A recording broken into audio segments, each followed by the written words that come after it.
Selamat Hari Kemerdekaan Indonesia.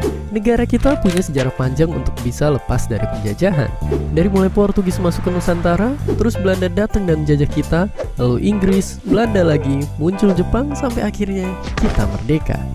Meski sejarah nggak bisa diandaikan, tapi ayo coba kita pikirkan, apa jadinya jika kita, Indonesia, tidak pernah dijajah?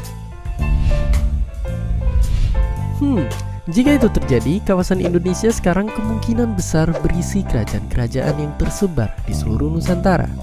Mungkin nama Indonesia dan segala simbol-simbol negara kita, dari mulai bendera merah putih, bahasa Indonesia, mata uang rupiah, sampai Garuda Pancasila, tidak akan pernah ada.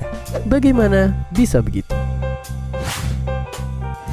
Jadi, dari mulai ribuan tahun lalu, peradaban diperkirakan sudah muncul di Nusantara. Dan sejak itulah mereka pun bikin kerajaan masing-masing.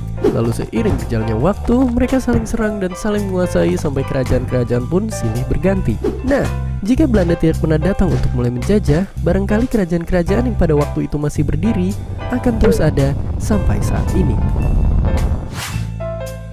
Ya, mungkin di zaman modern, kerajaan-kerajaan ini bakal jadi negara kayak Thailand, Jepang, dan juga Liechtenstein. Seperti biasa, terima kasih Google Translate. Misalnya kayak kerajaan Mataram di Jawa, Kesultanan Goa di Sulawesi, Kesultanan Siak Sri Indrapura di Sumatera, Kesultanan Sambas di Kalimantan, dan kerajaan-kerajaan lainnya di penjuru Nusantara.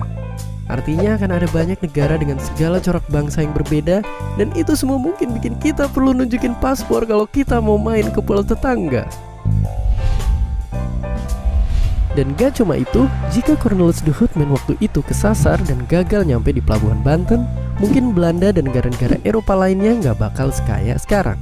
Dan di saat bersamaan, Nusantara barangkali akan lebih sejahtera. Ya, nyatanya perusahaan dagang Belanda waktu itu jadi raksasa perekonomian dunia, yang kalau dihitung pakai mata uang sekarang, nilainya jauh melebihin perusahaan-perusahaan keren zaman sekarang. Sungguh sangat kaya.